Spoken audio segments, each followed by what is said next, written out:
गीता अध्ययन के इस सेशन में हम सब शशि दीदी के साथ छठे अध्याय की चर्चा पर हैं। दीदी से निवेदन कि आज का श्लोक उच्चारण करना हम सभी को सिखाएंगे। दीदी को प्रणाम।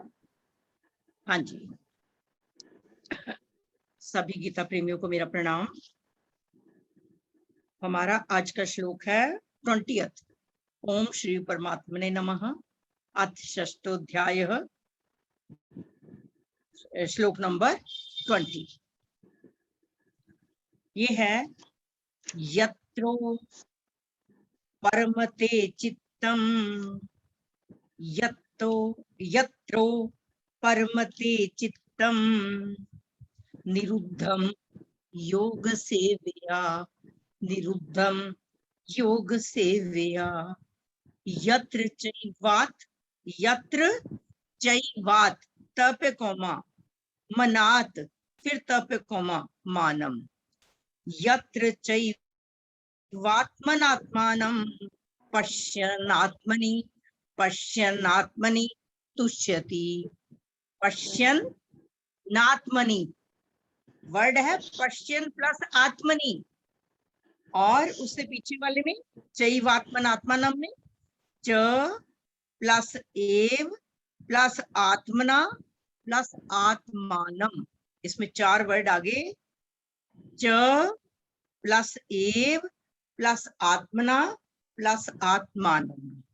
आत्मना अपने आप से, आत्मानम अपने आप को, आत्मनि अपने आप में। जो दूसरी लाइन में वर्ड्स आए हैं आत्मना, आत्मानम, आत्मनि। जो आत्मना है उसका मतलब है अपने आप से, आत्मानम अपने आप को, आत्मनि अपने आप में, मतलब जो अपने में मस्त रहने वाला बंदा हो उसके लिए आई है वर्ड। चलो आगे हम दोबारा पढ़ते हैं एक बार। यत्रो परमते चित्तम,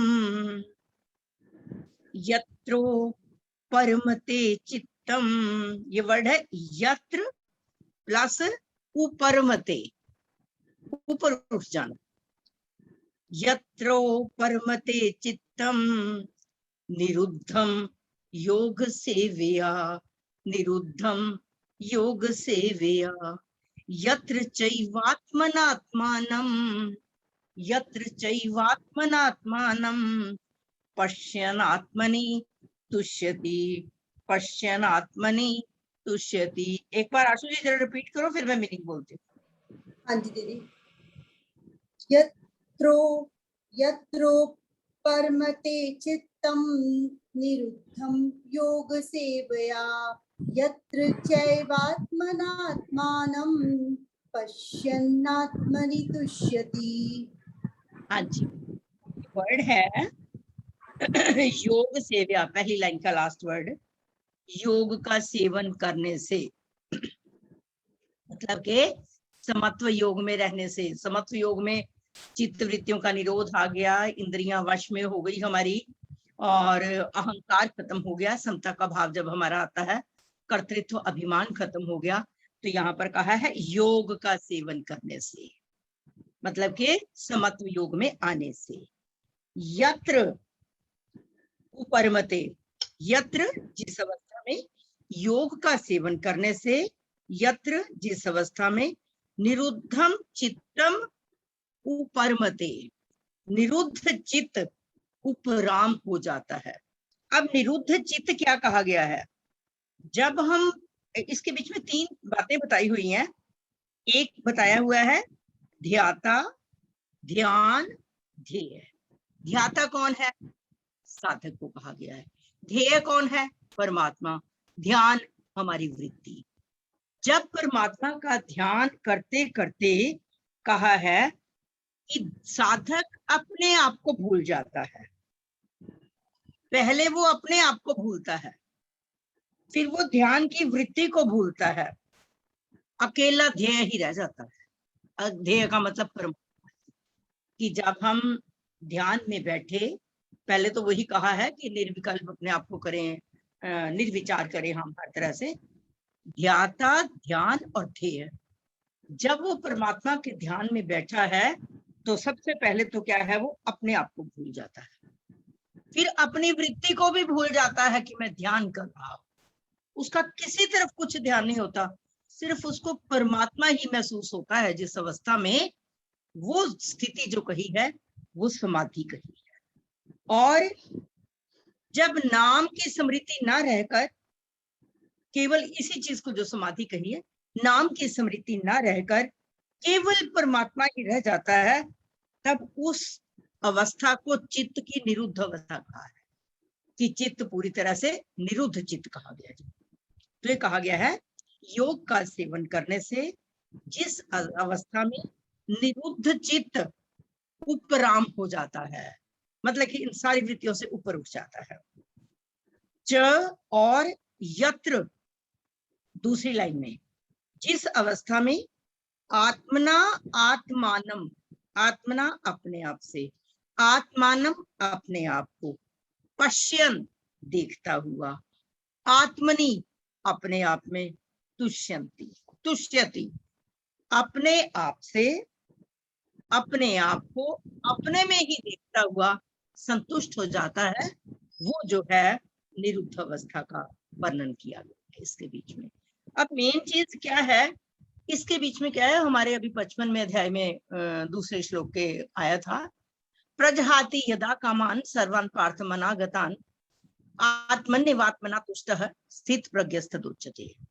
मतलब कि सभी कामनाओं से जब इंसान ऊपर उठ जाता है, ऊपर उठने का मतलब संसार में रहते हुए सब कार्य करते हुए कामना तो आएंगी, आने जाने वाली है, लेकिन कामनाओं से ऊपर उठ के जीने का क्या मतलब है कि उन कामना में हमारा निष्काम भाव हो, आसक्ति ना हो, और अपने आप से अपने में ही संतुष्ट जब हो रहता है, तब उसके वो स्थित प्रज्ञा कहलाता है, और उसके चित्त की निरुद्ध अवस्था कही जाती है, जो मेन पॉइंट इसके बीच में बताया है। एक बार फिर मैं बता देती हूँ। यत्रो लास्ट वर्ड है योग सेव्या, योग का सेवन करने से, योग का सेवन करने से का मतलब जब समत्व भाव हमारा आ जाता है, समत्व योग आ जाता है हमारे अंदर।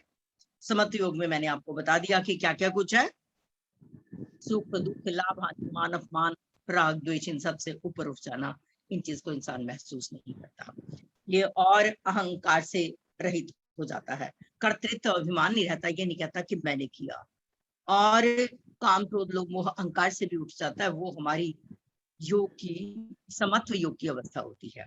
तो ये कहा योग सेव्या, योग का सेवन करने से, यत्र जिस अवस्था में निरुद्धम चित्तम उपरमते, निरुद्ध चित्त जो है उपराम हो जाता है। निरुद्ध चित्त के बारे में मैंने बता दिया कि परमात्मा का ध्यान करते करते साधक अपने आप को भूल जाता है, फिर जो ध्यान कर रहा है वो भी चीज खत्म हो जाती है, बस सिर्फ परमात्मा ही रियलाइज जिस अवस्था में होता है, उस अवस्था को समाधि की, चित्त की निरुद्ध अवस्था कहा है उस अवस्था को।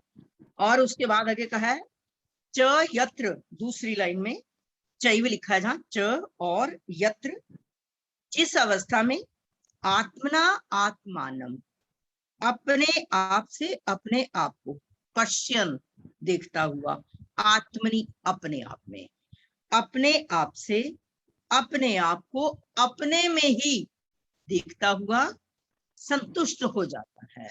जब उसमें इस तरह की चित्त की अवस्था आ जाती है, फिर वो मस्त है, उसको कुछ मिल गया तो भी ठीक है, ना मिल गया तो भी ठीक है, कुछ उसका लाभ हो गया तो भी ठीक है, हानि हो गई तो भी ठीक है, वो हर चीज में अपने आप में मस्त हो जाता है। आगे मेरे ख्याल से राणा सर ने ज्वाइन कर लिया होगा, 2 मिनट मेरे ऊपर ही हो गया आज।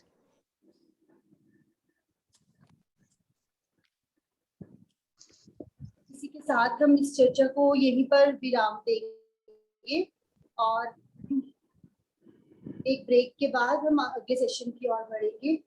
शशि दीदी का बहुत बहुत धन्यवाद।